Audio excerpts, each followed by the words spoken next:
Praise the lord. Good morning to all. ఉదయమున నీ కృపతో మమ్మును తృప్తిపరచుము. అప్పుడు మేము మా దినములన్నీయు ఉత్సహించి సంతోషించెదము.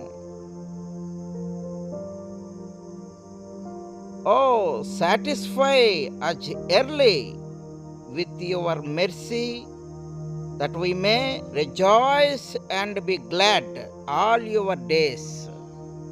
దేవునికి మహిమ కలుగునుగాక. ఆమేన్. ప్రతి ఉదయమున ప్రభువైన యేసుక్రీస్తు కృప మీకు తోడుగా ఉండి మీ అవసరములను దేవుడు ప్రతి దానిని కూడా దయచేసి తృప్తి కలిగి జీవించున్నట్లుగా మిమ్మును మీ కుటుంబములను ఆశీర్వదించునుగాక. దేవుడి మాటను దీవించునుగాక. ఆమేన్.